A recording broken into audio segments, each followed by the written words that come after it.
Episode 171 to 180। कौन है? विश्राम कक्ष में सभी की नज़रें दरवाजे की ओर टिक गईं। दिव्या शर्मा का अहंकार जग जाहिर था। अधिकतर लोग इसे सहते थे और पीठ पीछे बातें बनाते थे, मगर सामने से कुछ कहने की हिम्मत नहीं करते थे। इस वर्ष 27 वर्षीय दिव्या शर्मा को भारत की नई पीढ़ी की नायिकाओं में एक प्रभावशाली अभिनेत्री माना जाता था। अभिनय के साथ साथ उसका संगीत में भी एक स्तर था। उसकी पेशेवर छवि निर्विवाद थी। सूर्यकला एंटरटेनमेंट के संरक्षण में उसका पालन पोषण विशेष वातावरण में हुआ था। उसके साथ काम कर चुके कलाकारों और कुछ निर्देशकों को उससे कई शिकायतें थीं, लेकिन उसके प्रभाव के कारण कोई सामने से विरोध नहीं करता था। फिल्म की कमाई और धारावाहिक की टीआरपी देखकर सबका गुस्सा भी उतर जाता था। मनोरंजन उद्योग में केवल लाभ ही स्थायी होता है। जहां तक दिव्या शर्मा के प्रशंसकों की बात है, वह एक बहुत बड़ी ताकत थे। उसके करोड़ों इंटरनेट प्रशंसक, जिन्हें दिव्या सेना कहा जाता था, आकाश, धरती और हवा से भी लड़ जाते थे। दिव्या शर्मा पर जरा भी टिप्पणी हुई तो वे बिना रुके और बिना सोचे हमला कर देते। एक बार एक पुरुष अभिनेता ने उसके साथ काम करने के बाद उसकी रानी जैसे व्यवहार पर टिप्पणी कर दी थी। नतीजा, हर दिन उसके पीछे उसके पागल प्रशंसकों की तस्वीरें लगती रहीं। उसकी निजी जिंदगी तबाह हो गई और अंततः वह डिप्रेशन में चला गया और सार्वजनिक जीवन से हट गया। लेकिन यह उसके प्रभाव का प्रमाण भी था, क्योंकि पूरे भारत में कुछ ही कलाकार ऐसे थे जो अपने प्रशंसकों में इतनी एकता ला सकते थे। यहाँ तक कि निर्देशक भी उसे नाराज करने की हिम्मत नहीं करते थे। और उनके निवेशकों में से एक विक्रम लांबा, जो स्वयं दिव्या से नहीं डरते थे, पर अपने पिता की सोच को ध्यान में रखते हुए वह भी संभल कर चलते थे। ये पहली बार था जब शूटिंग शुरू होने के बाद किसी ने दिव्या शर्मा को सामने से चुनौती दी और यहाँ तक कह दिया, निकल जाओ। क्लिक, दरवाज़ा खुला और अर्जुन चौहान भीतर प्रवेश कर गए। अगर मैं खुद नहीं आता तो जान भी नहीं पाता कि हमारी यूनिट में कैसे कैसे लोग हैं। बड़ा जंगल है तो हर तरह के पक्षी भी मिलेंगे ही। चौहान साहब, निर्देशक ने उन्हें देखकर राहत की सांस ली। इस समय तक वह दिव्या की तरफ से आने वाले दबाव और शूटिंग की प्रगति को संभालते हुए लगभग पागल होने की कगार पर थे। वह अर्जुन चौहान से वेतन बढ़ाने की बात करने की भी हिम्मत नहीं जुटा पाए थे, और अब जब वह खुद सेट पर आकर सब सुन चुके थे तो निर्देशक पर से दबाव पूरी तरह से हट गया था। पूरी यूनिट में सबसे बड़ा निर्णयकर्ता अर्जुन ही थे। मिस शर्मा, आप जा सकती हैं। मुझे याद है आपकी फीस 80 करोड़ है और अनुबंध तोड़ने पर 20 करोड़ का जुर्माना। बाकी 60 करोड़ लौटा दीजिए और मामला खत्म। अर्जुन ने ठंडे स्वर में कहा। आप सच कह रहे हैं? दिव्या को अर्जुन की आवाज़ से साफ समझ आ गया था कि अब कोई गुंजाइश नहीं बची थी और न ही बात करने का कोई रास्ता। जब 80 करोड़ उसके हाथ में आए थे तो दिव्या ने मन ही मन अर्जुन को मूर्ख कहा था। सपने, आदर्श, सब बेकार की बातें थीं, असल चीज़ पैसा था। शूटिंग से पहले कोई एडवांस देता है क्या? पैसा ज़्यादा है तो अकल नहीं रही शायद। वो 80 करोड़ दिव्या ने लगभग पूरे खर्च कर दिए थे। अब 60 करोड़ तो छोड़िए, 30 करोड़ भी वो वापस नहीं कर सकती थी। पर उसे यकीन था कि अपने अभिनय और यूनिट में अपनी स्थिति के बलबूते वह अर्जुन को मना लेगी। मैंने जो कहा वह तो मजाक था सर। यहाँ की हालत खराब है, मैं बस बाकी साथियों की भलाई सोच रही थी, दिव्या ने मुस्कराकर कहा। सच में? तो ये क्या बातें हैं कि किसी को हर रात दूध से स्नान चाहिए, 100 किलोमीटर दूर से खाना मंगाना है और बार बार शूटिंग से मना करना है। जो आपने सुना वो सब अफवाहें हैं सर। यकीन ना हो तो इनसे पूछ लीजिए। मैंने ऐसा कुछ नहीं किया। दिव्या ने बाकी कलाकारों को धमकी भरी नज़रों से देखा। हाँ सर, दीदी सही कह रही हैं। हाँ बिल्कुल, दिव्या दीदी ने ऐसा कुछ नहीं किया। क्या मैं बहरा हूँ? अर्जुन हंसे। तो दरवाजे के बाहर जो कुछ सुना, क्या वो भूत बोल रहे थे? ये पहली बार था जब अर्जुन को किसी ने ऐसे झूठ बोले। तुम और तुम तीनों भी जा सकते हो। अर्जुन ने किसी दया के बिना कहा। मैं तुम्हें फिल्म में अभिनय के लिए पैसा दे रहा हूँ, किसी महल में ऐश करने के लिए नहीं। सालाना 100 करोड़ तक की कमाई होती है तुम लोगों की, और अगर पैसा ले ही लिया है तो काम ईमानदारी से करो। नहीं कर सकते तो निकल जाओ। सर, क्या आप कुछ ज्यादा नहीं कह रहे? दिव्या का चेहरा एकदम काला पड़ गया। वह जानती थी कि अर्जुन कुछ भी कर सकते हैं, इसलिए उनके सामने ज्यादा नहीं बोल पाए। सर, हमारी शूटिंग काफ़ी आगे बढ़ चुकी है। अगर आप मुझे हटा देंगे तो सारी शूटिंग व्यर्थ हो जाएगी। हा, खर्च, तुम समझती क्या हो? अर्जुन हंसे। क्या तुम सोचती हो कि मैं पैसे कमाने के लिए फिल्म बनाता हूँ? दिव्या का चेहरा आश्चर्य से भर गया। अगर मुनाफा नहीं तो क्या शौक में फिल्म बना रहे हैं? अगर हमें नए कलाकार से दोबारा शूट करना पड़ा तो क्या फ़र्क पड़ता है? थोड़ा और पैसा खर्च करूंगा और मुझे खर्च करना अच्छा लगता है। वित्त टीम, अब आगे तुम्हारी जिम्मेदारी है। जो कोई भी अनुबंध का उल्लंघन करे मुझे सीधे बताओ। मेरी कंपनी के पास कई वकील हैं, उनके पास काम कम है, कुछ दे दूंगा। अर्जुन का स्वर शांत था, लेकिन उनके शब्दों में किसी तरह की दुविधा नहीं थी। उन्होंने ये निर्णय लेने में एक पल भी नहीं लगाया। वह आज सिर्फ एक ही मकसद से सेट पर आए थे, दिव्या शर्मा और उसके साथियों से अनुबंध समाप्त करने के लिए। और एक बात, उन्होंने कहा, अगर भविष्य में कोई ऐसा फिर नजर आया तो उसे तुरंत निकाल दो। अगर मैं ना रहूं तो विक्रम लांबा को बताओ, और जो कोई भी शिकायत करेगा उसे 1 लाख रुपए इनाम मिलेगा। कमाल है, विक्रम लांबा ने अर्जुन के कंधे पर थपकी मारी। दुनिया में शायद केवल तुम ही हो जो इस तरह फिल्म बनाते हो। क्या बात है, मिस दिव्या अब भी यहीं हैं? क्या हमारे साथ दोपहर का भोजन करने का इरादा है? अर्जुन चौहान ने व्यंग्य से कहा, और आप सब लोग, थोड़ी देर में कोई आपको हवाई अड्डे ले जाएगा, कृपया अपने सामान समेट लें। ओह, और दूध वाले स्नान की बात है, जब घर लौटे तो जैसा चाहें वैसा स्नान करें, शुक्रिया कहने की कोई ज़रूरत नहीं। वैसे वह 60 करोड़ रुपया अनुबंध के अनुसार कृपया 1 हफ्ते के भीतर निर्माण टीम के खाते में लौटा दें। निर्देशक चौहान, आपको इसका पछतावा होगा। दिव्या शर्मा ने अपने होठों को कड़ी ताकत से काटा। उसके संपर्कों और नेटवर्क को देखते हुए कुछ पैसे उधार लेकर यह राशि चुकाना बहुत मुश्किल नहीं था, लेकिन एक अभिनेता के रूप में इस तरह निकाला जाना उसकी प्रतिष्ठा और मान सम्मान के लिए एक बड़ा झटका था, खासकर जब यह अर्जुन चौहान की यूनिट से हो जिसकी चर्चा पूरे उद्योग में होती है। ये खबर 3 दिन से ज्यादा छिपी नहीं रहेगी, और तब तक बहुत सी बातें सामने आ जाएंगी और उसकी छवि पूरी तरह ढह सकती है। इस बार उसे पहले वार करना होगा। लगता है मिस दिव्या अभी भी आश्वस्त नहीं है, अर्जुन बोले। अगर आपको लगता है कि आपकी सूर्यकला एंटरटेनमेंट मुझे टक्कर दे सकती है तो ज़रा कोशिश करके देखिए। वैसे भी मेरी एनर्जी फूड थेरेपी को एक नई ब्रांच खोलनी है। जब उन्होंने ये कहा तो खुद अर्जुन भी नहीं जानते थे कि एनर्जी फूड थेरेपी के शुरू होते ही कारोबार इस कदर बूम करेगा। खासकर जब उन्होंने कुछ विदेशी मालिश करने वाले और विशेषज्ञ रखे तो ग्राहक लगातार आना शुरू हो गए। शुरुआत में तो सिर्फ ध्वनि वन संगीत क्लब के कर्मचारी ही आते थे, लेकिन जैसे जैसे ब्रांड का नाम फैलता गया, ये सोशल मीडिया पर भी छा गया और दूसरे राज्यों व शहरों से भी लोग केवल पैर दबवाने के लिए आने लगे। इतना ही नहीं, अब तो हर दिन सुबह 1-2 बजे भी लाइन लगने लगी है। व्यापार की गंध पाते ही हैदराबाद भेलपुरी हाउस ने पास की एक दुकान रातों रात किराए पर ले ली। और एनर्जी फूड थेरेपी अब इतने ग्राहकों को संभाल नहीं पा रही थी कि उसे नई शाखाएं खोलने का विचार करना पड़ा। निर्देशक चौहान, सूर्यकला एंटरटेनमेंट एक स्वतंत्र कंपनी है, आपकी रणनीतियों का हम पर कोई असर नहीं पड़ेगा, दिव्या बोली। ऐसा है क्या? अर्जुन ने मुस्कराते हुए कहा।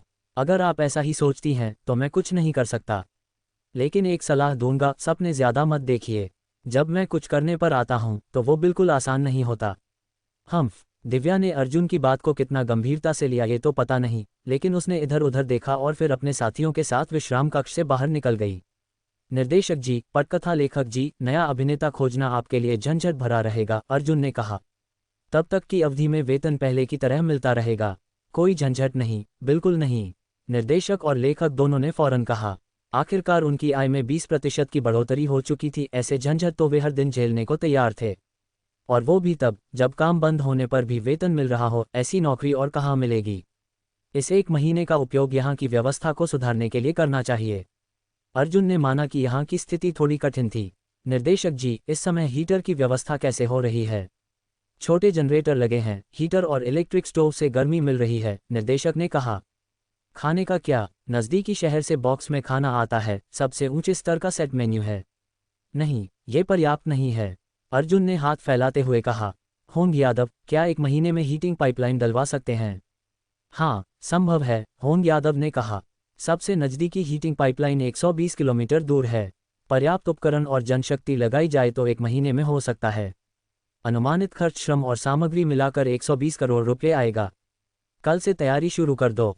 जी ठीक है। निर्देशक और पटकथा लेखक एक दूसरे को देखने लगे। सिर्फ 2 वाक्य में 120 करोड़ खर्च हो गया। ये तो पूरा पहला प्रोडक्शन ही कवर हो जाता इस राशि में। और ऊपर से ये जगह कोई बड़ा शहर नहीं है। हीटिंग लग भी गया तो एक बार की बात होगी, भविष्य में शायद ही कोई यहाँ फिर आए। एक बार के लिए 120 करोड़ का खर्चा। लेकिन उनकी हैरानी अभी खत्म नहीं हुई थी। कुल कितने लोग हैं यूनिट में? अर्जुन ने पूछा। अतिरिक्त कलाकारों सहित कुछ 100 लोग हैं, निर्देशक ने कहा। तो फिर हर दिन की शूटिंग के बाद किसी को जिम्मा दो कि सबकी खाने की पसंद पूछे और कोशिश की जाए कि सभी कलाकारों और स्टाफ की इच्छाएं पूरी हों। सर, ये व्यवहारिक नहीं है, निर्देशक बोले। अगर किसी को ऑस्ट्रेलियाई झींगा मछली या जापानी बीफ खाना हो तो क्या हम उसे उड़ाकर मंगवाएं? एक रात में इतने सारे अलग अलग पदार्थ कैसे जुटाए जा सकते हैं? नहीं नहीं, इसमें कोई अव्यवहारिक बात नहीं है, अर्जुन बोले। ऑस्ट्रेलियाई झींगा मछली भी हो तो कोई दिक्कत नहीं। मेरे पास दुनिया के कई हवाई अड्डों पर निजी विमान हैं। जो चाहिए बताओ, जहाँ से भी हो वहाँ से मंगवा लूँगा और अगले दिन इसे यहाँ के हवाई अड्डे पर पहुँचवा दूंगा। फिर हेलीकॉप्टर से सेट तक लाया जाएगा। अबे बाप रे, विक्रम लांबा बोल पड़े, मुझे पता था कि आप रोज़ाना ऐसे ही खाते हैं, लेकिन इतनी दरियादिली। रोज़ का खाना और परिवहन का खर्चा, ये तो सच में नोटों में आग लगाना हुआ। सर, ये तो निर्देशक तो वर्षों से इस उद्योग में थे, मगर ऐसा पहली बार सुन रहे थे। कोई बात नहीं, जैसा कहा है वैसा करो, अर्जुन बोले, और यूनिट में जहाँ भी खर्च की ज़रूरत हो बेहिचक करो। जो भी सामग्री चाहिए, जितना तेज़ और जितना ज़्यादा खर्च करोगे, फिल्म पूरी होने के दिन बोनस मिलेगा। जी सर, हम बिल्कुल भी निराश नहीं करेंगे। पहली बार निर्देशक, लेखक और अभिनेता समझ पाए कि एक अल्ट्रा अमीर मालिक होने का क्या मतलब होता है।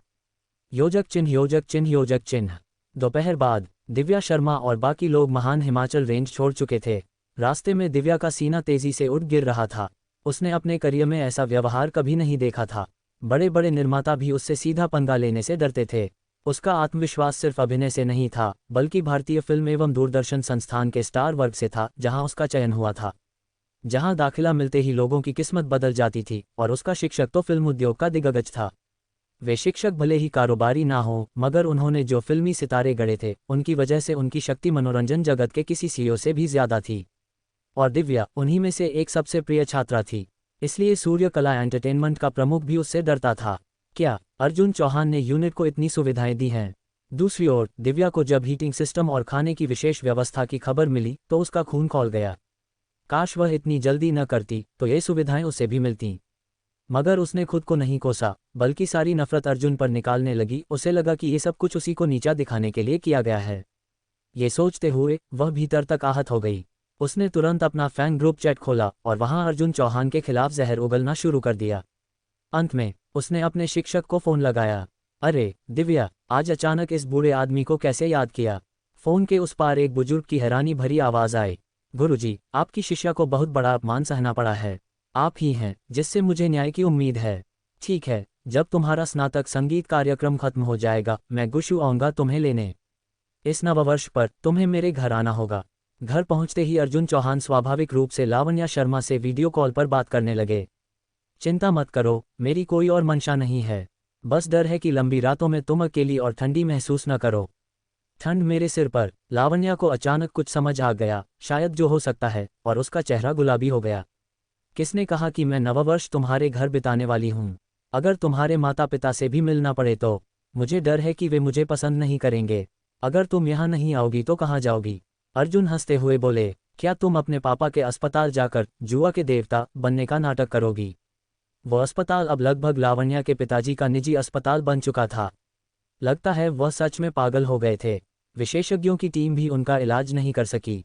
वो रोजाना जुआ के देवता के कपड़े पहनते और भ्रम में जीते। बेशक ये यश ने अर्जुन को बताया था कि लावण्या के पिता की मानसिक बीमारी का इलाज संभव है, पर अर्जुन को लगता था कि इसकी ज़रूरत नहीं है। घरेलू हिंसा और मानसिक स्थिति का कोई संबंध नहीं है। बेहतर होगा कि वह अपने भव्य भ्रम में ही जीते रहें। ये सुनकर लावण्या का चेहरा भी मुरझा गया। सही कहा, एक ऐसा पिता और एक माँ जिसने दूसरी शादी कर ली। वह कहाँ जाती? पिछले 2 वर्षों से उसने नववर्ष अकेले हॉस्टल में बिताया था। केवल आतिशबाजियां और खाली डॉम उसके साथी थे। और मेरे माता पिता की चिंता मत करो, अर्जुन बोले। उन्हें खुद नहीं पता था कि उनके माता पिता कहाँ थे, लेकिन लावण्या को यह नहीं पता चलने देना था कि वह शायद अनाथ है। मेरे माता पिता ने संपत्ति मुझे सौंप दी और दुनिया घूमने चले गए। उन्होंने कहा कि कम से कम 3 से 5 साल लगेंगे मज़ा करने में, तब तक लौटेंगे नहीं। तो तुम्हें चिंता करने की ज़रूरत नहीं। अर्जुन मुस्कराए। तब तक शायद हमारे पास एक छोटा सा अर्जुन भी हो। क्या बकवास है छोटा अर्जुन? लावण्या का चेहरा तुरंत लाल हो गया। मार खाने की बहुत जल्दी है तुम्हें। ठीक है, तो तय रहा, अर्जुन ने जोर देते हुए कहा। इस साल तुम मेरे साथ रहोगी, कहीं और नहीं जाओगी, न ही कहीं छुपोगी, समझी? ठीक है, समझ गई। बढ़िया, मैं नहाने जा रहा हूँ। मैं भी नहाने जा रही हूँ, अर्जुन ने थोड़े शरारती अंदाज में हंसते हुए कहा। तो चलो एक साथ नहाते हैं। दफा हो जाओ। ... भीगे बालों के साथ अर्जुन बाथरूम से बाहर निकले। आदतन उन्होंने मोबाइल अनलॉक किया और देखा कई अनपढ़े संदेश पड़े हैं। विक्रम लांबा, लावण्या और यहाँ तक कि उनके रूममेट तक ने मैसेज किए थे। क्या हुआ है? अर्जुन ने सबसे पहले लावण्या का वॉयस मैसेज प्ले किया। अर्जुन, जल्दी से वेबो देखो, कुछ बड़ा हुआ है। वेबो। अर्जुन ने हॉस्टल ग्रुप खोला। वेबो के स्क्रीनशॉट्स की बाढ़ आई हुई थी। ग्रेटर दैन दूसरी पीढ़ी का अमीर अर्जुन चौहान लग्जरी जिंदगी जीता है, यूनिट में घमंडी व्यवहार, निवेशक होने का फायदा उठाकर मनमानी से अभिनेताओं को निकालता है। ग्रेटर दैन अर्जुन चौहान पर मनोरंजन उद्योग को बिगाड़ने का शक, शूटिंग स्थल पर अरबों खर्च कर निर्माण करवाया। ग्रेटर दैन अभिनेत्री दिव्या शर्मा को विरोध करने पर तुरंत निकाला गया। ... ये सब वेबो पर पोस्ट हो चुका था। किसी ने तो तृतीय बल यूनिट का भव्य भोजन तक फोटो खींचकर पोस्ट कर दिया, जिससे इंटरनेट पर तूफान मच गया। ये शूटिंग का खाना नहीं, शादी का भोज लग रहा है। सी फूड और स्टेक, ये शूटिंग हो रही है या क्रूज पार्टी। दिव्या शर्मा के बयानों के साथ मिलाकर अर्जुन को एक बिगड़े हुए, अशिक्षित, फिजूलखर्च नवधनाढ्य के रूप में पेश किया गया और दिव्या, जिसे अर्जुन ने निकाल दिया था, उसे साहसी नायिका बना दिया गया जो सत्ता के सामने आवाज उठाने की हिम्मत करती है। बाप रे, कमाल है। अर्जुन खुद भी दिव्या शर्मा की चालाकी से दंग रह गए। मौत को जिंदगी, काले को सफेद बना देना, सच में हुनर है इस औरत में। कोई शक नहीं, ये सब दिव्या की ही योजना थी। अर्जुन तो उसे छोड़ देना चाहते थे, लेकिन अब लग रहा था उन्होंने इस औरत को ज्यादा समझदार मान लिया। अर्जुन ने अपना वेबो खोला, डीएम और कमेंट्स की बाढ़। दिव्या के फैंस गाली दे रहे थे, फिल्म में वापसी और मुआवजा मांग रहे थे। मूर्ख फैन तो मूर्ख ही होते हैं। अर्जुन ने सुपर कंप्यूटर पर एक सॉफ्टवेयर खोला और एक क्लिक में सारा ट्रैफिक उड़ा दिया। मैंने कहा था, ये औरत इतनी आसानी से नहीं मानेगी। विक्रम लांबा का वॉयस मैसेज भी आया। लगता है तुम उसे बहुत अच्छे से जानते हो। फैन मैनिपुलेशन, ऑनलाइन बदनामी इससे पहले भी कर चुकी है, बस ऊपर से भोली कली बनती है। इस बार तुम्हारे सामने लाखों नेटिजन्स हैं। डर किस बात का, पूरा वेबो मेरा है। जरूरत पड़ी तो एडमिन राइट से सीधे सबके अकाउंट बैन कर दूंगा। अर्जुन हंसे और उन्होंने कर दिखाया। वेबो के हेड को कॉल किया, सारे गाली भरे पोस्ट डिलीट, लाखों अकाउंट बैन, इवन वीआईपी वाले भी। अब अर्जुन के फैंस खुलकर सामने आए। ग्रेटर दैन समाज में अर्जुन साहब बोलते कम हैं, मारते ज्यादा हैं। ग्रेटर दैन भाई का पैसा है, न चोरी किया न डाका मारा, जैसे चाहे खर्च करे। जलते क्यों हो। ग्रेटर दैन पिछले साल कियान चंद्र को याद है, रिटायर होने से पहले किससे पंगा लिया था, कुछ कहने की जरूरत नहीं। ग्रेटर दैन ऑनलाइन बदनामी, अर्जुन सर के फैन दिखाएंगे असली बदला। ग्रेटर दैन अब से इस जगह को अर्जुन चौहान स्क्वायर कहा जाएगा। ग्रेटर दैन दुआ है कि जब तुम घर से निकलो तो गाड़ी से टकराओ पर एम्बुलेंस भी वहीं हो।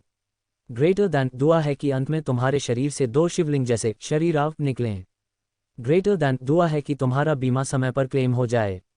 ग्रेटर दैन दुआ है कि अगर कैंसर हो तो वो पहले स्टेज का निकले। ... जब दिव्या के फैंस बैन और म्यूट हो गए, अर्जुन के फैंस का जोरदार आशीर्वाद आक्रमण शुरू हुआ। उनकी नज़र में अर्जुन भले ही अमीर हो पर सच्चा इंसान है, किंतु देश में किए कामों ने उन्हें अर्जुन का फैन बना दिया था। हा क्या क्या दुआएं दे रहे हैं मेरे फैंस। हंसी रोक नहीं पा रहा। अर्जुन मुस्कराए, लेकिन तभी एक प्रोफेसर हेमंत लीलाधर की पोस्ट ट्रेंडिंग में टॉप पर जा पहुंची। ग्रेटर दैन भारत के फिल्म उद्योग में इस तरह की घटनाएं निराशाजनक हैं। कलाकारों का जीवन इतना भव्य नहीं होना चाहिए और न ही यह उद्योग किसी पैसे वाले नवधनाढ्य के हाथों चलना चाहिए। मुझे लगता है दिव्या शर्मा जैसी कलाकारों का सम्मान होना चाहिए। अर्जुन का नाम नहीं था, लेकिन निशाना सीधा उसी पर था। उस पोस्ट पर लाखों लाइक्स और हजारों कमेंट थे। ये हेमंत लीलाधर कौन है, अर्जुन ने पूछा, जब होंग यादव उनके लिए लेट नाइट स्नैक लेकर आए। हेमंत जी काफ़ी मशहूर हैं भारत फिल्म अकादमी में, कई फिल्म सुपरस्टार्स उनके छात्र रह चुके हैं। दिव्या शर्मा भी उनके रिटायर होने से पहले की आखिरी छात्रा थीं। समझ गया, अर्जुन सिर हिलाकर बोले। अब बेटी के बाद बाप आ गया मैदान में। भारतीय फिल्म और टेलीविजन उद्योग में हरिप्रकाश वास्तव में एक अद्वितीय व्यक्तित्व थे। वे कई साल पहले सेवानिवृत्त हो चुके थे, लेकिन हर भारतीय नववर्ष पर उनके घर में चहल पहल रहती थी। उनके यहाँ आने वालों में सिर्फ उनके पूर्व छात्र ही नहीं, बल्कि मनोरंजन जगत के दिग्गज भी शामिल होते थे। यदि एक दिन कोई किसी फिल्म सम्राट को बड़े बड़े पैकेट्स लेकर हरिप्रकाश के घर जाते देखे तो हैरान मत होना, ये सब सामान्य बात थी। हरिप्रकाश के आगे आने के साथ भारतीय फिल्म अकादमी के कई शिक्षक और प्रोफेसर सामने आ गए, यहाँ तक कि प्रसिद्ध कलाकारों ने भी उनकी पोस्ट को साझा किया। अचानक अर्जुन चौहान से दीपिका सूर्यवंशी से माफ़ी मांगने की मांग और भी तेज हो गई। अर्जुन चौहान, क्या हुआ अगर तुम अमीर हो? क्या हुआ अगर तुम अपना खाता डिलीट कर सकते हो? अब ये केवल इंटरनेट की बात नहीं है, ये पूरे फिल्म और मनोरंजन उद्योग की बात है। जैसे ही दीपिका ने अपने समर्थन में संदेश देखे, उनके चेहरे पर गर्व छा गया। ये थी जनमत की ताकत और यह रणनीति उन्हें कभी असफल नहीं कर पाई थी। धन्यवाद गुरुजी, मेरे लिए बोलने के लिए। नवा वर्ष आ रहा है, मैं आपसे मिलने आऊंगी। मेरी पसंदीदा डिश तैयार रखना। दीपिका ने हरिप्रकाश को धन्यवाद का संदेश भेजना नहीं भूला। ओ पगली, अपने गुरु से औपचारिकता क्यों कर रही हो? जब तक तुम कुछ गलत नहीं कर रही, तुम्हारा गुरु हमेशा तुम्हारे साथ खड़ा रहेगा। और हाँ, तेरी शिक्षा गुरु माता तेरे लिए तेरी पसंदीदा दिल्ली स्टाइल कटा हुआ पनीर बना देगी, हरिप्रकाश ने जवाब दिया और फिर अपना फ़ोन बंद कर दिया। इस बात से अनजान कि दीपिका की प्यादे के रूप में की गई उनकी इस हरकत का उनके सम्मान पर क्या असर पड़ेगा। किसी तरह ये खबर लीक हो गई कि अर्जुन चौहान आर्यनगर प्रौद्योगिकी संस्थान में पढ़ते हैं। फिल्मी दुनिया की यह गप अब विश्वविद्यालय शिक्षा तक पहुंच गई। ग्रेटर दैन हम निवेदन करते हैं कि आपका संस्थान छात्रों को केवल ज्ञान ही नहीं बल्कि नैतिक शिक्षा भी दे। समाज के लिए उपयोगी व्यक्ति तैयार करें, न कि ऐसे जिन्हें केवल धन है पर नैतिकता नहीं। ग्रेटर दैन एट आर्यनगर प्रौद्योगिकी संस्थान, हमें उम्मीद है कि आपका संस्थान अर्जुन चौहान के व्यवहार को सही दिशा देगा और समाज को एक उचित स्पष्टीकरण देगा। आर्यनगर संस्थान के आधिकारिक भारत ग्राम खाते को अनगिनत बार टैग किया गया, यहाँ तक कि भारतीय फिल्म अकादमी के खाते ने भी उन्हें टैग किया। लेकिन जो अर्जुन नहीं जानता था वह ये था कि उसके कॉलेज के सभी शिक्षक भी गर्म खून वाले थे। कुछ महीने पहले अर्जुन ने कॉलेज के लगभग सभी अनुसंधान दलों को करोड़ों की फंडिंग दी थी। हाल ही में देश का एकमात्र बड़ा आयन टक्कर यंत्र उसी कॉलेज में स्थापित किया गया था। ये सब देख दूसरे विश्वविद्यालयों की जलन समझ में आती थी। उन्हीं उपकरणों से कॉलेज के अनुसंधान कार्यों की रफ्तार इतनी बढ़ गई कि महज 2 महीनों में विज्ञान पत्रिका स्तर के 7 शोध पत्र प्रकाशित हो गए। अब जब आलोचना अर्जुन पर आई तो कॉलेज के शिक्षकों ने चुप रहना अस्वीकार्य समझा। ग्रेटर दैन हमारे छात्र को आलोचना करने से पहले कृपया तथ्यों की जांच करें। अर्जुन चौहान एक उत्कृष्ट छात्र है। उसके खर्च करने के तरीके व्यक्तिगत दृष्टिकोण की बात है। जब तक उसकी संपत्ति वैध है तब तक कोई उसे दोषी नहीं ठहरा सकता। भाई साहब, ये तो हमारे कॉलेज के अकेले अकादमिकियन वर्मेश सर हैं। अर्जुन चौंक गया। हाँ, ये तो सीधा सीधा उन्हें गरीब कहने जैसा है, दृष्टिकोण की बात कहकर। यार, अर्जुन के लिए 1 अरब खर्चना जैसे हम 10 रुपये खर्चें। इतना ही नहीं, प्रोफेसर त्रिपाठी जैसे बड़े वैज्ञानिकों ने भी अर्जुन के पक्ष में बयान दिया। और फिर उसी शाम आर्यनगर संस्थान के सैकड़ों प्रोफेसरों ने मिलकर अर्जुन के समर्थन में बयान जारी किया। अब दृश्य ये था कि कला के लोग विज्ञान के महारथियों से भिड़ गए और स्वाभाविक रूप से पराजित हुए। इतना सब देखने के बाद प्रोफेसर जयंती जोशी ने अर्जुन को कॉल किया। ग्रेटर दैन अर्जुन, देखा हमारे शिक्षक कितने मजबूत हैं। ग्रेटर दैन सर, क्या आप सब ने ये पहले से प्लान किया था? ग्रेटर दैन बिल्कुल, हम जानते हैं कौन सही है कौन नहीं। अगर तुम कुछ नहीं भी कहते तब भी हम तुम्हारे लिए खड़े होते। ग्रेटर दैन सर, मैंने तो सोचा यह मैं अकेले ही सुलझा लूंगा। ग्रेटर दैन नहीं बेटा, ये हमारी एकता दिखाने का समय है। और सुनो, बाहर से मदद चाहिए। ग्रेटर दैन बाहर से। ग्रेटर दैन हाँ, काशी विश्वविद्यालय, तक्षशिला विद्यापीठ और भारतीय अंतरिक्ष विश्वविद्यालय के प्रोफेसरों ने कॉल किया है। अगर तुम उन्हें भविष्य में पार्टिकल कोलाइडर का इस्तेमाल करने दोगे तो वे समर्थन देने को तैयार हैं। ग्रेटर दैन कितने लोग हैं? ग्रेटर दैन तुम बस हाँ कर दो। 52 अकादमिकियन और 2000 से ज़्यादा प्रोफेसर उस फिल्म अकादमी को मिनटों में उड़ा देंगे। हे भगवान, अर्जुन चौहान को बिल्कुल भी उम्मीद नहीं थी कि वह कण टक्कर यंत्र पार्टिकल कोलाइडर इतनी विशाल अपील रखता होगा। 50 से अधिक राष्ट्रीय शिक्षाविद और हजारों प्रोफेसर, ये सिर्फ शिक्षा क्षेत्र की ताकत नहीं थी बल्कि राष्ट्र स्तर पर अधिक शक्ति का प्रतीक था। ये शिक्षाविद अकेडमिशियंस राष्ट्र की संपत्ति हैं जिन्होंने पूरे देश और मानवता के विकास में योगदान दिया है। उनका एक शब्द उस प्रोफेसर हरिप्रकाश जैसे लोगों की 100 टिप्पणियों से अधिक प्रभावशाली होता है। अगर नाटकीय रूप से कहा जाए तो यह आयामिक ह्रास हमला, डायमेंशनैलिटी रिडक्शन अटैक जैसा था। अर्जुन चौहान को खुद भी यह अंदाजा नहीं था कि उसके द्वारा दी गई टक्कर यंत्र की सहायता से वह राष्ट्र और जनता के प्रति समर्पित नायक के रूप में उभरेगा। उसका इरादा इतना महान बनने का नहीं था। ग्रेटर दैन कैसा रहेगा अर्जुन? हम सब तेरे जवाब का इंतजार कर रहे हैं। ग्रेटर दैन हा, प्रोफेसर त्रिपाठी, क्या आपको डर नहीं लगता कि दूसरों को यह उपकरण देने से आर्यनगर प्रौद्योगिकी संस्थान के अनुसंधान मानकों पर असर पड़ेगा? अर्जुन ने मजाक करते हुए कहा। ग्रेटर दैन शरारती लड़के, मुझे इतना स्वार्थी और पुरातन मत समझो। ठीक है, मैं शिक्षा में हूँ, व्यापार में नहीं। संसाधनों का साझाकरण सभी विश्वविद्यालयों के लिए लाभकारी है। हमें केवल अपने छोटे घेरे में नहीं सिमटना चाहिए बल्कि वैश्विक प्रभाव की ओर देखना चाहिए, त्रिपाठी सर बोले।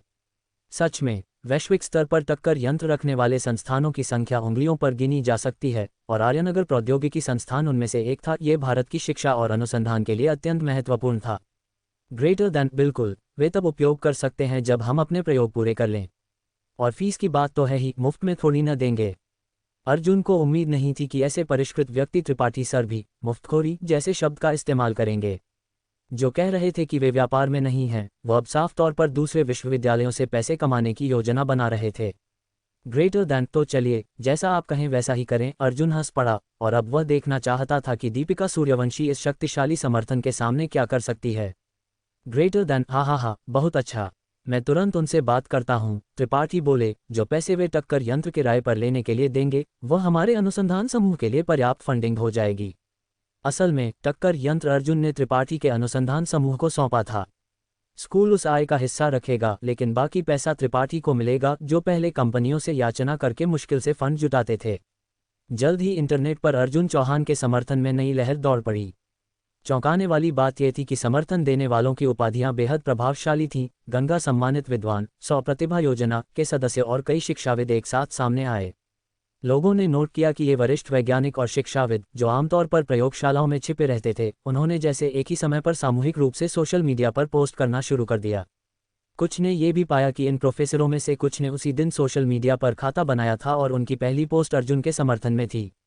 उनका लहजा भी लगभग एक जैसा था। अर्जुन चौहान की विश्वविद्यालय वैज्ञानिक शोध में अभूतपूर्व योगदान की प्रशंसा, यह मानते हुए कि वह अमीर होने के साथ साथ सामाजिक जिम्मेदारी निभा रहे हैं। ऐसे व्यक्ति को बदनाम करना अनुचित है। इन पोस्टों के बाद अर्जुन के समर्थकों में मानो बिजली दौड़ गई। जब आगे ऐसे योद्धा हों तो डर कैसा। ग्रेटर दैन भाई, यहाँ तक कि शिक्षाविद गौरीनाथ जी भी बोल पड़े। जानते हो ये कौन हैं? भारत के परमाणु ऊर्जा कार्यक्रम की नींव इन्होंने रखी थी। हमारे पहले परमाणु बम में भी इनका योगदान है। ग्रेटर दैन, और वो शिक्षाविद गुंजन वर्मा, जो मैडम कुरी की शिष्या थीं। ग्रेटर दैन, हे भगवान, क्या कोई बता सकता है ये 80 साल के प्रोफेसर सोशल मीडिया चलाना कब सीख गए? ग्रेटर दैन, अरे मूर्खों, देखा नहीं उनके प्रोफाइल पर सरकारी सत्यापन है। वो ऐसे ही थोड़ी मिलता है। ग्रेटर दैन, अब तो सोशल मीडिया के बॉस अर्जुन ही हैं, सत्यापन उनका खेल है। ग्रेटर दैन, क्या तुम इतने बहादुर हो कि दर्जनों शिक्षाविद की पहचान में धोखाधड़ी करो? जेल जाना है क्या? ... हालांकि यह समर्थन प्रभावशाली था, फिर भी कुछ लोगों को शक था कि ये सब अर्जुन ने ही प्लान किया है। आखिर सोशल मीडिया अब उसका निजी बगीचा बन चुका था। लेकिन तभी भारत दैनिक की आधिकारिक वेबसाइट पर एक खबर आई जिसने इन सारे समर्थन को आधिकारिक बना दिया। ग्रेटर दैन, कई शिक्षाविदों के फीडबैक के अनुसार आर्यनगर प्रौद्योगिकी संस्थान के छात्र अर्जुन चौहान को लेकर जो सार्वजनिक टिप्पणियां चल रही हैं वे तथ्यात्मक रूप से गलत हैं। हम आशा करते हैं कि भारतीय फिल्म अकादमी सोच समझकर वक्तव्य और कदम उठाए। ये बयान भारत सरकार के शिक्षा विभाग से आया था। अब तो किसी को शक करने की गुंजाइश ही नहीं रही। ग्रेटर दैन, हा, अब तो खत्म। फिल्म अकादमी के प्रोफेसर तो अब खामोश कर दिए जाएंगे। ग्रेटर दैन, हमारे अर्जुन भैया को बदनाम करना। दर्जनों शिक्षाविद समर्थन में हैं, अब फिर से बोल के दिखाओ। ग्रेटर दैन, ओ मूर्ख फैनगण, अब चिल्ला क्यों नहीं रहे? फिर से अर्जुन के खाते पर हमला करोगे? चलो भाइयों, दीपिका सूर्यवंशी के खाते को घेर लो। ग्रेटर दैन, धत तेरी की, किसी ने एक रिकॉर्डिंग लीक कर दी है, त्रिकाल फिल्म यूनिट की है।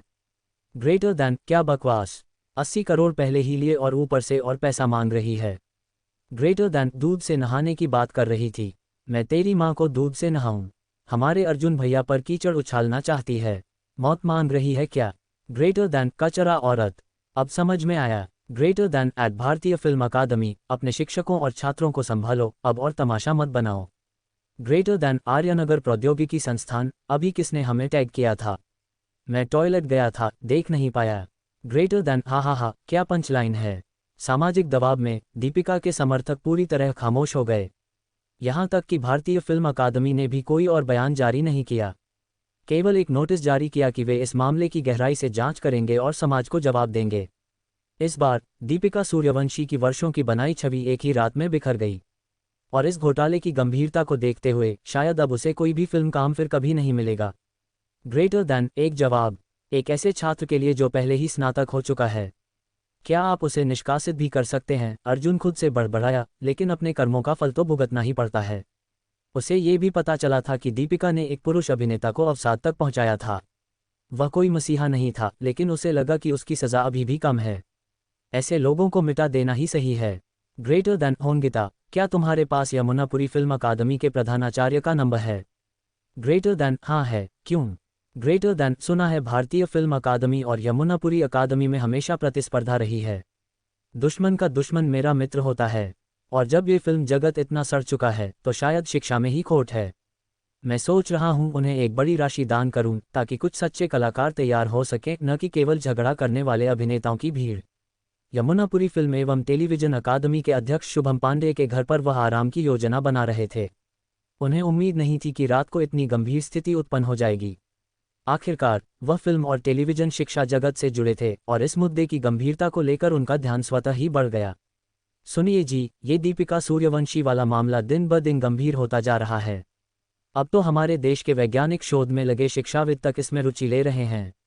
ये लड़का अर्जुन चौहान वाकई में कोई मामूली इंसान नहीं है, शुभम पांडे की पत्नी ने चश्मा ठीक करते हुए कहा। हालांकि दीपिका अब स्नातक कर चुकी है, लेकिन वह फिर भी भारतीय फिल्म अकादमी की ही छात्रा रही है। इससे उनके संस्थान पर भारी असर पड़ा है।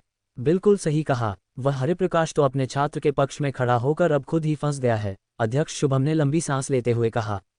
हमारी दोनों अकादमियों के बीच तो वर्षों से प्रतियोगिता चली आ रही है और यह घटना वास्तव में हमारे लिए एक सुनहरा अवसर है।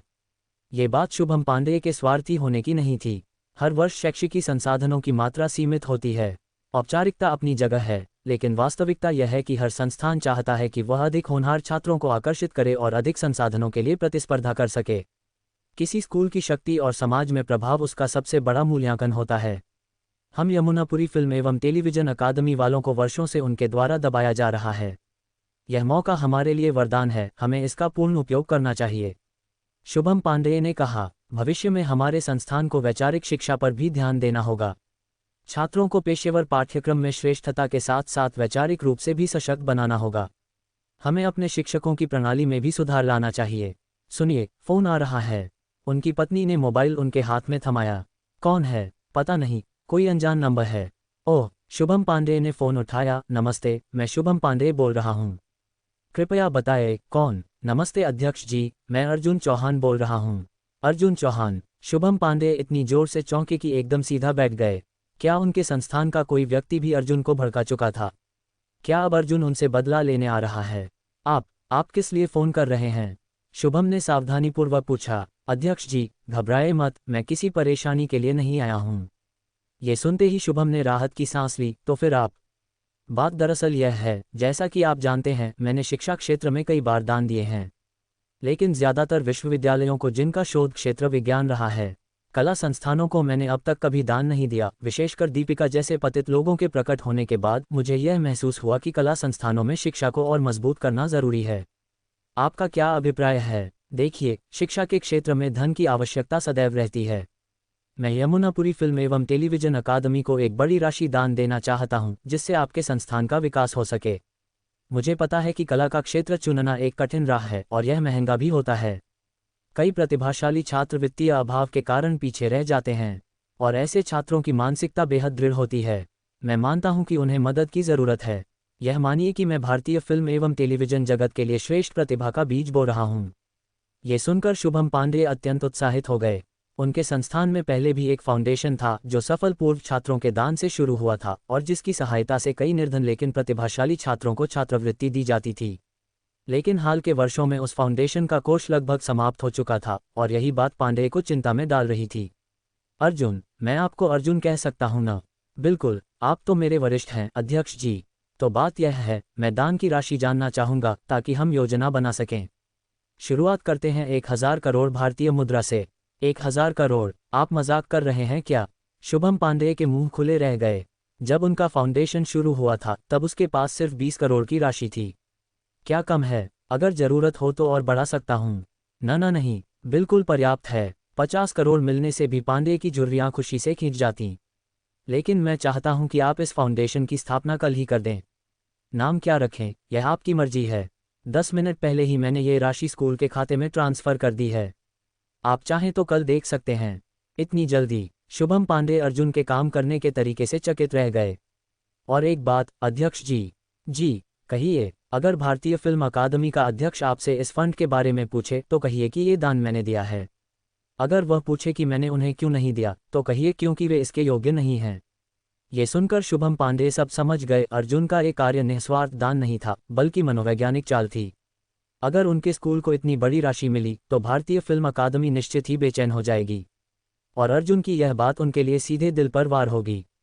ठीक है, मैं ये संदेश पहुंचा दूंगा। जैसा कहा जाता है, दूसरों के लिए मुसीबत में पैसे लेना। पांडे तो केवल संदेशवाहक थे, लेकिन अब भारतीय फिल्म अकादमी असहज स्थिति में थी। अर्जुन ने उन पर ऐसा दबाव बनाया था कि या तो वे दीपिका का निपटारा करें या फिर अर्जुन यमुनापुरी अकादमी में जमकर निवेश करता रहेगा। अंततः सभी श्रेष्ठ छात्र यमुनापुरी फिल्म एवं टेलीविजन अकादमी की ओर जाने लगेंगे और भारतीय फिल्म अकादमी धीरे धीरे द्वितीय श्रेणी का संस्थान बन जाएगी।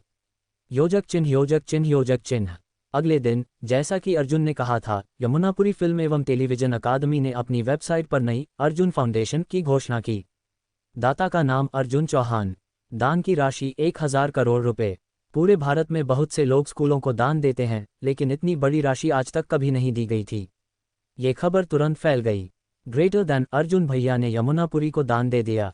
इसका मतलब समझे। ग्रेटर दैन लगता है वही रणनीति है जैसे जब उन्होंने नेट संगीत को खरीदा था, सीधे सामने वाले पर पैसे बरसाकर उन्हें पछाड़ना। ग्रेटर दैन इतने पैसे के साथ अब भारतीय फिल्म अकादमी कैसे टक्कर देगी यमुनापुरी को। ... जैसे ही यह खबर सामने आई, भारतीय फिल्म अकादमी के अध्यक्ष लोकेश व्यास और अन्य अधिकारियों की बेचैनी बढ़ गई। उन्हें पूरी तरह समझ था कि यह अर्जुन की चाल थी, लेकिन वे कुछ नहीं कर सकते थे। यह उसकी अपनी संपत्ति थी और वह जिसे चाहे दान दे सकता था। ग्रेटर दैन यह नहीं चलेगा। एक वरिष्ठ अधिकारी बोले, अगर अर्जुन ने यमुनापुरी अकादमी को पूरी तरह समर्थन दिया तो 5 साल में हमारा संस्थान पिछड़ जाएगा। हमारी सुविधाएं, शिक्षकगण और छात्र गुणवत्ता सब पीछे रह जाएंगे। ग्रेटर दैन बिल्कुल। भविष्य में अगर कोई भारत में अभिनय पाठ्यक्रम की बात करेगा तो केवल यमुनापुरी अकादमी का नाम लिया जाएगा। हमारी पहचान मिट जाएगी। अध्यक्ष जी, अब कुछ करना ही होगा। कक्ष में सन्नाटा छा गया। ग्रेटर दैन मैं अर्जुन को कॉल करता हूँ। काफी विचार विमर्श के बाद लोकेश व्यास ने कॉल मिलाई, ये देखने के लिए कि क्या वे भी कोई दान अर्जित कर सकते हैं। ... ओह, कॉल आ रही है। अर्जुन ने मुस्कराते हुए दूध की चुस्की ली और फोन उठाया। नमस्ते, कौन बोल रहे हैं? क्या आप अर्जुन चौहान बोल रहे हैं? मैं लोकेश व्यास, भारतीय फिल्म अकादमी का अध्यक्ष बोल रहा हूँ। ओह, अध्यक्ष व्यास, बताइए क्या सेवा कर सकता हूँ? अर्जुन ने पूछा। बात यह है कि पहले तो मैं क्षमा चाहता हूँ हमारे प्रोफेसर हरिप्रकाश और छात्रा दीपिका सूर्यवंशी के कारण जो आपको क्षति पहुंची। अध्यक्ष जी, आप बहुत विनम्र हैं। यह आपकी गलती तो नहीं थी। अर्जुन, मैं समझता हूँ कि यमुनापुरी को दान देकर आप हमें कोई प्रतिक्रिया देने को मजबूर कर रहे हैं। मैं नहीं अध्यक्ष जी, मैं तो बस हमारे देश की फिल्म शिक्षा को प्रोत्साहित करना चाहता था। दरअसल मैं आपको भी 1000 करोड़ देने की योजना बना रहा था, लेकिन अब तो मुझे भटका हुआ अमीर बाप का बेटा कहकर बदनाम किया जा रहा है। अगर मैं ऐसा करता रहा तो फिर तो और आलोचना होगी न। चिंता मत कीजिए, हम निश्चित रूप से इस मामले में आपको संतोषजनक जवाब देंगे। अध्यक्ष व्यास समझ गए कि अर्जुन का ये तरीका उन्हें मजबूर करके कदम उठवाने का था। दोपहर में भारतीय फिल्म अकादमी की आधिकारिक वेबसाइट पर एक सनसनीखेज घोषणा प्रकाशित की गई। ग्रेटर दैन हमारी पूर्व छात्रा दीपिका सूर्यवंशी के अनुचित आचरण के कारण, जिससे हमारे संस्थान की प्रतिष्ठा पर गहरा नकारात्मक प्रभाव पड़ा है, अकादमी ने एक विशेष बैठक बुलाई और मतदान के बाद निम्नलिखित निर्णय लिए। 1. दीपिका सूर्यवंशी की डिग्री रद्द की जाती है। 2. दीपिका सूर्यवंशी का डिप्लोमा रद्द किया जाता है। ये सूचना अकादमिक वातावरण की शुद्धता हेतु जारी की जाती है। इस घोषणा ने अर्जुन चौहान को इस पूरे प्रकरण का आधिकारिक विजेता घोषित कर दिया और साथ ही ये दीपिका सूर्यवंशी की पूर्ण सामाजिक पराजय का संकेत भी बन गई। उसी रात दीपिका को उसके गुरु हरिप्रकाश का एक संदेश प्राप्त हुआ। उसमें केवल 4 शब्द लिखे थे, अपना ख्याल रखना। दीपिका इस वाक्य को अपलक देखती रह गई। वह जानती थी कि इस बार वह सचमुच हार गई है और वह हार बेहद बर्बाद कर देने वाली थी। जैसा कि कहावत है, जब पेड़ गिरता है तो बंदर बिखर जाते हैं। दीपिका के प्रशंसक एक के बाद एक करके अब आलोचक बन गए। वे तीव्र शब्दों में दीपिका के हास्यास्पद व्यवहार की निंदा करने लगे। वह स्वयं नखरे दिखा रही थी और फिर स्वयं को पीड़िता बताकर सारी गलती अर्जुन पर थोप रही थी। और जब कुछ वर्षों पुराने मामले दोबारा सामने आने लगे तो ये जनाक्रोश और भी बढ़ गया। कुछ कट्टर प्रशंसकों ने यह तक खुलासा कर दिया कि एक अवसादग्रस्त पुरुष अभिनेता के विरुद्ध जो फैन उत्पीड़न हुआ था वह स्वतःस्फूर्त नहीं था, बल्कि दीपिका के इशारे पर कुछ समर्पित प्रशंसकों द्वारा सुनियोजित था। लगातार कई दिनों तक दीपिका के घर के बाहर विरोध कर रहे दोनों पक्षों के प्रशंसकों की भीड़ लगी रही। कंकड़, मिट्टी और पत्थरों से उसके नए आलीशान बंगले को नष्ट कर दिया गया। परंतु तब तक दीपिका गायब हो चुकी थी और वह अब मनोरंजन उद्योग में कभी वापस नहीं आने वाली थी, क्योंकि प्रसारण प्राधिकरण ने उस पर स्थायी प्रतिबंध की घोषणा कर दी थी और उसके भूतकालीन कुकर्मों की जांच हेतु विशेष जांच दल का गठन कर लिया गया था। योजक चिन्ह योजक चिन्ह योजक चिन्ह। एक होटल के ग्रीनहाउस कमरे में अर्जुन चौहान और विक्रम लांबा धूप के एक दुर्लभ सुकून भरे दोपहर का आनंद ले रहे थे। त्रिकाय फिल्म के लिए नए कलाकारों की भर्ती बेहद सफल रही थी। एक सप्ताह में ही नया उम्मीदवार तय कर लिया गया था। हालांकि वह दीपिका जितना अनुभवी नहीं था, परंतु उसका चरित्र और दृष्टिकोण संपूर्ण टीम को पसंद आया था। नई शूटिंग योजना अब व्यवस्थित रूप से प्रारंभ हो चुकी थी। जैसा कि कहा जाता है, भाग्य को चुनौती दे सकते हो, पर कर्मों का फल जरूर भुगतना पड़ता है। वह यदि मुआवजा लेकर चुपचाप चली जाती तो बात वहीं खत्म हो जाती। इस तरह का तमाशा करने की क्या जरूरत थी? विक्रम लांबा ने पे की चुस्की लेते हुए कहा, जैसे यह मामला अब इतिहास बन चुका हो। उस जैसी लोग, अगर मैंने कुछ नहीं किया होता तो कोई और करता। अर्जुन परिणाम से संतुष्ट था। वैसे तुम क्यों आए हो आज? ये देखो। विक्रम लांबा ने 2 निमंत्रण पत्र मेज पर रखे। ये रॉयल फ्रैंकंगर नीलामी भवन के निमंत्रण हैं। दिलचस्पी है। नीलामी में क्या मजा है? मुझे कला और पेंटिंग्स में कोई खास रुचि नहीं है, तुम जानती हो। मैं बस एक आम आदमी हूँ। अर्जुन ने सिर हिलाया। ना नहीं, ये नीलामी सामान्य नहीं है। विक्रम लांबा रहस्यमयी मुस्कान के साथ बोली। ये नीलामी फ्रैंकंगर साम्राज्य के पास एक टापू पर होती है। सामान्य चीज़ों के अलावा कुछ बहुत ही खास वस्तुएं भी होती हैं। जैसे? अर्जुन ने पूछा। बहुत महंगी होंगी। हे, मुख्य वस्तुएं तो अरबों यूरो से शुरू होती हैं। ये रॉयल फ्रैंकंगर की दशकीय सुपर नीलामी है। पिछली बार तो सेवानिवृत्त फाइटर जेट्स, हेलीकॉप्टर, यहाँ तक कि मिसाइल विध्वंसक जहाज भी बिके थे, जिसे एक भारतीय उद्यमी ने खरीदा था। क्या तुम पहले भी गई हो? अर्जुन को कहानी जानी पहचानी सी लगने लगी। बिल्कुल, 10 साल पहले अपने पापा के साथ गई थी, तब आयोजन ऑस्ट्रेलिया में हुआ था। देखो, ये फोटोज भी हैं। विक्रम ने शान से तस्वीरें अर्जुन के सामने रख दीं। तुम्हारे घर का कितना भी पैसा क्यों ना हो, इन चीज़ों को पाना फिर भी मुश्किल है ना? तस्वीर में 100 मीटर से भी बड़ा विध्वंसक जहाज था। समुद्र पर तो वह एक महादानव जैसा दिखता था। ये चीज़ युद्ध में गई है। इसे आयोजकों ने अमेरिका से मंगवाया था। उस समय इसकी निर्माण लागत थी $1.2 अरब। हथियार और उपकरण हटाने के बाद भी ये $85 करोड़ में बिका। और ये देखो, जारशाही रूस का 160 मॉडल फाइटर जेट। डीकमीशन के बाद इसकी बिक्री लागत उत्पादन से भी अधिक रही। इसे प्राइवेट प्लेन में बदलवाना तो गर्व की बात बन गई थी। और ये वाला देखो, ये पता नहीं कौन सी सिग्नल यूनिट है, लेकिन लगता है मेन बैटल टैंक है। इसे सड़क पर चलाओ तो क्या मस्त लगेगा ना? तुम इनकी बात कर रही हो? अर्जुन ने टैबलेट उठाया और एक वीडियो चलाया। वीडियो में एक विशाल खेत फैला हुआ था। आसमान में एक विमान शोर के साथ उड़ रहा था और वर्षा की तरह कीटनाशक छिड़क रहा था। लेकिन ये कोई हेलीकॉप्टर या ड्रोन नहीं था, वह एक फाइटर जेट था। रुको। विक्रम ने वीडियो रोक दिया और अपने मोबाइल की एक पुरानी फोटो से मिलान किया। दोनों बिल्कुल एक जैसे विमान थे, यहाँ तक कि फ्यूसलाज के नंबर भी एक जैसे थे। क्या बकवास है? फाइटर जेट से कीटनाशक छिड़कना मजाक है क्या? विक्रम अविश्वास में बोल पड़ी। ये कहाँ है? मेरे घर का प्राइवेट फार्म है। अर्जुन ने कहा। मुझे भी अजीब लग रहा था कि ये सब इतना जाना पहचाना क्यों लग रहा है। तुम्हारी जिस भारतीय व्यापारी की बात कर रही हो, वो मेरे पापा हैं। क्या? विक्रम के होंठ कांपने लगे। फिर से तुम्हारे ही घर की बात? वो फाइटर जेट, अंदर इतनी सी जगह है कि सिर्फ एक बेड फिट होता है। हाँ, उड़ान तेज है, पर कीटनाशक छिड़कने में बड़ी काम आती है। हाँ, इसके लिए नया रनवे बनवाना पड़ा। तुम्हारे पापा ने फाइटर जेट से कीटनाशक छिड़कने के लिए रनवे बनवाया। रनवे की लागत ही प्लेन से ज्यादा होगी। और वो टैंक? अर्जुन ने वीडियो में आगे स्क्रॉल किया। पापा चाहते थे इसे रोड पर चलाएं, पर सड़क विभाग ने ट्रैक व्हीकल्स पर रोक लगा दी। ईंधन भी बहुत पीता है और स्पोर्ट्स कार जैसा नहीं है, तो फिर उसे खेत जोतने के लिए ले आए। टैंक से खेत जोतना? तुम्हारे घरवाले पागल हैं क्या? विक्रम चीख पड़ी। और वो विध्वंसक जहाज, उसे यॉट बना लिया? अभी नहीं, पापा कह रहे हैं कि वो छोटा है। अब वो एयरक्राफ्ट करियर लेने की सोच रहे हैं, ताकि उसे प्राइवेट क्रूज शिप में बदल सकें। वो विध्वंसक अभी दक्षिण प्रशांत महासागर में मछली पकड़ने के लिए है। हमारे घर की सी फूड उसी से आती है। मैं अब हद से बाहर हूँ। विक्रम ने अपना माथा पकड़ लिया। उसे लगा था कि इन चीज़ों को खरीदने वाला कोई रॉयल बिजनेस टाइकून होगा, पर ये तो अर्जुन के घर की लीलाएं हैं। वैसे तुम्हें क्या लगता है, इस बार शायद एयरक्राफ्ट करियर नीलामी में हो? अर्जुन ने एक और वर्साय शैली का प्रश्न दाग दिया। मैं तो पिछले साल घड़ी खरीद कर खुश थी। अब ये सब देखकर तो आत्मा ही थक गई है। क्या तुम चल रहे हो या नहीं? अगर नहीं, तो मैं किसी और को बुला लूंगी।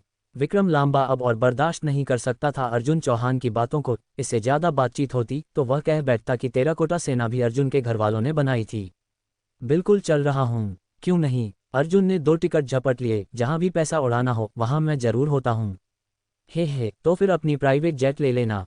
विक्रम लांबा ने चिढ़ाते हुए कहा। 2 सीटें चाहिए, और हाँ, मैं तुम्हें अपनी नई गर्लफ्रेंड से मिलवाने वाला हूँ। मुझे पता था कि तेरी इतनी मेहरबानी फालतू में नहीं है। अर्जुन ने उसे घूर कर देखा। कल सुबह 9 बजे एयरपोर्ट पर मिलते हैं, सीधे एयरपोर्ट से एयरपोर्ट। बिल्कुल, विक्रम मुस्कुराया। पहली बार तेरी प्राइवेट जेट में बैठूंगा। अर्जुन बाबू, थोड़ा नर्वस लग रहा है। वैसे इस बार तेरे पापा नहीं जा रहे? अर्जुन ने जिज्ञासावश पूछा। वो बिजी हैं, लेकिन इस बार उन्होंने मुझे 10,000 करोड़ रुपए दिए हैं। बूढ़ा आदमी कम ही इतना दरियादिल होता है। तो इस बार कुछ धांसू चीज जरूर खरीद कर लाऊंगा, लेकिन तू पूरी बोली मत खरीद लेना। विक्रम को नीलामी का अंदाजा नहीं था, लेकिन कश्मीर देश में अर्जुन ने जो दौलत दिखाई थी, उसे देखकर यह सोचना मुश्किल नहीं था कि अगर वो चाहे तो पूरा आयोजन ही खरीद ले। घबरा मत, मैं तुझे 10,000 करोड़ की चीजें छोड़ दूंगा। अर्जुन हंसा। शुक्रिया राजा बाबू। विक्रम ने आंखें घुमाईं। चलता हूँ, सुबह मिलते हैं। योजक चिन्ह योजक चिन्ह योजक चिन्ह। उधर लावण्या शर्मा का स्नातक संगीत कार्यक्रम सफलता से संपन्न हुआ था। उसके गुरु ने विशेष ध्यान दिया था, जिससे आयोजन में कोई बाधा नहीं आई। अब केवल कुछ औपचारिक प्रक्रियाएं बाकी थीं और फिर डिग्री मिलनी थी। सब कुछ समेटने के बाद अर्जुन ने किसी को भेजकर लावण्या को आर्यनगर बुला लिया। जहां तक सहवास का सवाल था, अर्जुन उसके साथ रहने के लिए अब भी बेसब्र था। अब तो बस इतना बाकी था कि स्थान साझा को जीवन साझा में बदला जाए। लावण्या ने कभी विदेश यात्रा नहीं की थी, और जब उसे पता चला कि अर्जुन उसे यूरोप ले जा रहा है, तो वह इतनी उत्साहित हो गई कि सारी रात सो ही नहीं पाए। हालांकि अगली सुबह उसकी आंखों के नीचे 2 गहरे काले घेरे थे, लेकिन आर्यनगर से फ्रैंकनगर की लंबी उड़ान में उसे आराम करने का पूरा समय मिल गया। इस बार होमी ईश्वरन उनके साथ नहीं गया। शायद उसे लगा कि लावण्या के साथ रहना अब तीसरे पहिए जैसा हो जाएगा। हालांकि जाते जाते वह अर्जुन को एक नंबर दे गई। कहा कि यूरोप में कुछ भी हो जाए, इस नंबर पर कॉल कर लेना, सब सुलझ जाएगा। और जाहिर है, अर्जुन की सुरक्षा के लिए यश वर्मा साई की तरह उसके साथ रहेगा। योजक चिन्ह योजक चिन्ह योजक चिन्ह। कमाल है, मैं इतनी बार आर्यनगर आया, पर मुझे ये नहीं पता था कि अंतर्राष्ट्रीय एयरपोर्ट के ठीक सामने इतना बड़ा प्राइवेट एयरपोर्ट भी है। विक्रम लांबा अवाक खड़ा था, मानो कोई गांव से आया देहाती पहली बार महानगर देख रहा हो। इस एयरपोर्ट का क्षेत्रफल लगभग आधे अंतर्राष्ट्रीय एयरपोर्ट जितना था।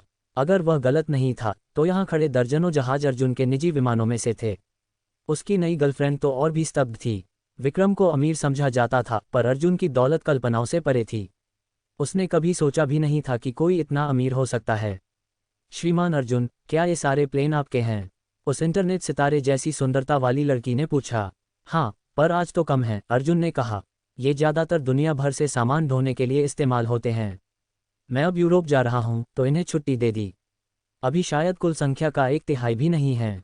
हाय दैया, विक्रम ने सांस खींची। इसका मतलब था कि सामान्य दिनों में अर्जुन के इस एयरपोर्ट पर 50-60 विमान होते होंगे। आखिर तुम्हारे पास कुल कितने प्राइवेट जेट हैं? भाई, मुझे खुद नहीं पता। अर्जुन ने कंधे उचकाए। बोइंग कंपनी के 92% शेयर हमारे परिवार के नाम हैं। अगर और चाहिए हो तो बस कह दो, बनवा देते हैं। इतना ही आसान है। तू इंसान है या राक्षस? विक्रम ने झल्लाते हुए कहा। और ये एयरपोर्ट कितने का पड़ा? लगभग 1.6 लाख करोड़ रुपये। अर्जुन ने जैसे यूं ही कह दिया। पर ज्यादा नहीं बनाए, बस एक आर्यनगर में, एक जादूनगरी में। पूरे भारत में कुल मिलाकर 1 दर्जन। विदेशों में भी हर देश में 1-2 से ज्यादा नहीं बनाए। ज्यादा बनाना फिजूल खर्ची है। रुक जा, अब और नहीं सुन सकता। चलो जल्दी। विक्रम ने कान बंद कर लिए। तेरे तो दिखावे की आदत है। लावण्या हंसी और बोली। ये दिखावा नहीं है, सिर्फ तथ्य है। अर्जुन मुस्कुराया। ओहो, हमारा प्लेन आ गया। थोड़ी ही दूरी पर एक विमान आकर रुका, और उसमें से एक मजबूत शरीर वाला पायलट बाहर निकला। अर्जुन की अंतर्राष्ट्रीय उड़ानों के लिए विशेष पायलट होते थे, और ये वही था जो भारत से यूरोप की उड़ानों को संभालता था। तू वही है ना? हाँ, हिमांशु लांबा। वही स्वर्ण हेलमेट वाला पायलट। स्वर्ण हेलमेट पायलट, वो क्या होता है? अर्जुन को आश्चर्य हुआ, क्योंकि वह पहली बार हिमांशु से मिल रहा था। तू अपने ही पायलट को नहीं जानता? हिमांशु पहले लड़ाकू विमान पायलट था। पूरे देश में सिर्फ 39 पायलटों को ही स्वर्ण हेलमेट का खिताब मिला है। ये तो शीर्ष पायलटों में से है, और तूने इसे रख लिया। श्री लांबा, मिलकर अच्छा लगा। हिमांशु ने मुस्कराते हुए कहा। सेवानिवृत्त होने के बाद श्रीमान चंद्रशेखर चौहान का प्रस्ताव आया, जिसे ठुकराना मुश्किल था, आखिर परिवार भी चलाना है। हिमांशु एक बेहद ईमानदार और अनुभवी व्यक्ति था। हालांकि अब वह 40 के करीब था, फिर भी उसका उड़ान कौशल अब भी शानदार था। अब तो मैं बेफिक्र होकर सो सकूंगा। तो कृपया सब लोग विमान में प्रवेश करें। सामान तैयार है, हम तुरंत रवाना हो सकते हैं। ठीक है। अर्जुन ने सिर हिलाया और सबसे पहले पैसेंजर सीढ़ी पर चढ़ गया। वाह अर्जुन, क्या बात है! तेरे प्लेन की एयर होस्टेस तो किसी मिस यूनिवर्स से कम नहीं। विक्रम ने जलन भरे स्वर में कहा। हाँ, यहाँ एयर होस्टेस बनना कोई मामूली बात नहीं। अर्जुन ने हंसते हुए कहा। इनके चयन मानदंड मिस वर्ल्ड से 20% ज्यादा सख्त हैं। मतलब ये सभी मिस वर्ल्ड जीतने की हकदार हैं। भाई वाह, मुझे माफ़ कर देना कि मैं तुझे मामूली इंसान समझ बैठा था। पर ये लोग ज़्यादा से ज़्यादा 3 साल तक ही काम करती हैं। 25 साल के बाद रिटायर कर दिया जाता है, ये पापा का नियम है। जाहिर है बुजुर्ग लोलुपता का असर है। ये तो अन्याय है। इतनी सुंदरियां सिर्फ 3 साल काम करती हैं। अगर ये मिस वर्ल्ड में भाग लें तो पूरी जिंदगी ऐश कर सकती हैं। विक्रम ने सिर झटकते हुए कहा, श्री लांबा, हमें लेकर इतनी चिंता न करें। एक सुनहरे बालों वाली सुंदर एयर होस्टेस ने अंगूर और रेड वाइन का ट्रे पकड़ते हुए कहा, श्री चौहान की सेवा करना मिस वर्ल्ड बनने से कहीं ज़्यादा गौरव की बात है। ऐसा क्यों? हमारी वार्षिक न्यूनतम वेतन ही 160 करोड़ रुपये है। हर उड़ान पर अलग से 40 करोड़ रुपये का बोनस और रोज़ाना 8 करोड़ का भत्ता मिलता है। अगर इस बार श्रीमान एक हफ्ते यूरोप में रहेंगे तो हम हर एक को 96 करोड़ रुपये अतिरिक्त मिलेंगे। अर्जुन बाबू, विक्रम ने तुरंत अर्जुन की ओर देखा, तुझे किसी पुरुष एयर होस्टेस की ज़रूरत है। मैं हिंदी, अंग्रेज़ी, अवधी, मराठी, भोजपुरी, बंगाली, कोंकणी, पंजाबी और 15 भाषाओं में निपुण हूँ। दफ़ा हो जा। हिमांशु लांबा की उड़ान क्षमता सचमुच बेमिसाल थी। उड़ान भरते वक्त चढ़ाई के दौरान हल्की सी सनसनाहट को छोड़ दें तो सब कुछ ऐसा लग रहा था जैसे समतल ज़मीन पर कार चला रहे हों। लावण्या शर्मा शायद रात को ज़्यादा उत्साहित होने के कारण ठीक से सो नहीं पाई थी और संगीत सुनते सुनते ही कब नींद में चली गई उसे खुद भी पता नहीं चला। अर्जुन चौहान ने उसे उठाकर उसके केबिन में पहुंचाया और एक एयर होस्टेस को उसकी देखभाल के लिए कह दिया। इसके बाद वह विक्रम लांबा के साथ आगामी नीलामी को लेकर बातचीत करने लगा। असल में नीलामी में अभी 3 दिन बाकी थे और इतनी जल्दी पहुंचने की कोई खास जरूरत नहीं थी। लेकिन अर्जुन लावण्या को यूरोप के फ्रैंकफर्ट राज्य की विदेशी संस्कृति दिखाना चाहता था, इसलिए वे लोग पहले ही निकल पड़े थे। वैसे तुम्हारे पास इस नीलामी की जानकारी है? अर्जुन ने पूछा। नहीं, विक्रम ने सिर हिलाया। नीलामी संस्था कभी भी अपनी सूची पहले से जाहिर नहीं करती थी और गोपनीयता के लिए प्रसिद्ध थी, लेकिन हर बार कुछ न कुछ चौंकाने वाला जरूर होता था। श्री चौहान, हमारे पास नीलामी की पूरी जानकारी है। अगर आप चाहें तो मैं तुरंत आपके लिए तैयार करवा दूं। यश वर्मा की आवाज़ अर्जुन के कानों में गूंजी। नहीं, मुझे अब भी कुछ सरप्राइज चाहिए, मत बताना। अर्जुन ने मना कर दिया। तू यकीन नहीं करेगा, अर्जुन ने विक्रम से कहा। अगर मैं चाहूं तो ये तक पता कर सकता हूं कि नीलामी करवाने वाला आदमी मर्द है या औरत, और यहां तक कि उसने किस रंग का अंडरवियर पहना है। तब ही मानूंगा जब दिखा देगा। ओह चालाक लोमड़ी, उस नीलामी संस्था ने अब तक सैकड़ों नीलामियां की हैं और कभी कोई जानकारी बाहर नहीं आने दी। हर बार नीलामी करता आखिरी वक्त पर चुना जाता है। शायद इस बार तो अब तक तय भी नहीं हुआ होगा और तू कह रहा है कि सब पता है। विक्रम को उस पर यकीन नहीं था। सुन, एक बात बताऊं, विक्रम ने रहस्यमय ढंग से कहा। पता है 10 साल पहले हुई पहली नीलामी में सबसे पहला आइटम क्या था? क्या था? तलवार तैगा। क्या बकवास कर रहा है? वो सच में है भी क्या? कहीं तू कोई उपन्यास की बात तो नहीं कर रहा? बकवास नहीं, भारत की 10 प्रसिद्ध तलवारें सच में अस्तित्व में हैं। तैगा तलवार, वही जो सम्राट चंद्रगुप्त के पास थी। एपन महल जब राजा शशांक ने जलवा दिया था तब ये गायब हो गई थी और फिर अचानक उस नीलामी में सामने आ गई। ये तो दिलचस्प है। अर्जुन वैसे भी रहस्यमय चीज़ों में दिलचस्पी रखता था और तैगा तलवार की ऐतिहासिक कहानी ज़रूर सम्मोहक रही होगी। लेकिन आखिर में वो खरीदी किसने थी पता है? विक्रम ने आंखें घुमाई। तेरे बाबा ने। ओह, फिर मैंने उसे कभी देखा क्यों नहीं? अर्जुन ने याद करने की कोशिश की, लेकिन उसे यकीन था कि उसने वो तलवार कभी नहीं देखी। रुक, कल की वीडियो दिखा। विक्रम अचानक बोला। वो सारी चीज़ें एक ही बार खरीदी गई थी, शायद तेरे फार्म हाउस पर हो। अचानक उसके दिमाग में एक हास्यास्पद ख्याल आ गया। फाइटर जेट से कीटनाशक छिड़कना, टैंक से खेत जोतना और मिसाइल डिस्ट्रॉयर से मछलियां पकड़ना, कहीं ऐसा तो नहीं कि ये राष्ट्रीय धरोहर तैगा तलवार तेरे पिता ने लकड़ी काटने के लिए दे दी हो? जैसे जैसे वह सोचता गया, यह विचार उसे ज़्यादा असंभव नहीं लगने लगा। रुको, अर्जुन ने वीडियो में चमकती सफ़ेद रेखा देखी जो सूरज की रोशनी में चमक रही थी। स्लो मोशन रिप्ले करो। अर्जुन के निर्देश पर विक्रम ने वीडियो फिर से चलाया और आखिर एक कोने में उस चमक का स्रोत मिल गया। एक मोटा अधेड़ उम्र का आदमी कुछ दौड़ती हुई सुअरों के पीछे भाग रहा था और उसके हाथ में जो चीज़ थी वो कोई आम सुआ काटने वाली छुरी नहीं लग रही थी। वो एक 90 सेंटीमीटर लंबी तलवार थी, कांस्य नारंगी रंग में चमकती हुई, जो प्राचीन ग्रंथों में वर्णित तैगा तलवार जैसी ही लग रही थी। अर्जुन और विक्रम ने एक दूसरे की ओर देखा। आश्चर्य और बेबसी दोनों उनके चेहरों पर साफ दिख रहे थे। वाकई, अर्जुन के पिता ने उस बेशकीमती तलवार से लकड़ी तो नहीं काटी थी, लेकिन उन्होंने उसे फार्म के कसाई को सुआ काटने के लिए दे दिया था। अर्जुन ने मन ही मन खुद को तसल्ली दी। इतनी तेज तलवार को अगर यूं ही पड़ा रहने दिया जाए तो बेकार है, रिब्स काटने में तो मजा आएगा। बूम! तभी विमान के सामने एक जोरदार धमाका हुआ। जैसे ही विमान के सामने से ज्वाला की लपटें निकलीं, ढेर सारा मलबा जमीन की ओर गिरने लगा। भोसड़ी के, क्या हो गया? कोई प्लेन पर हमला कर रहा है क्या? विक्रम ने तुरंत सुरक्षा कुर्सी में बैठकर सीट बेल्ट लगा ली, जैसे वह इसी के लिए ट्रेनिंग पा चुका हो। कैप्टन हिमांशु, क्या हुआ?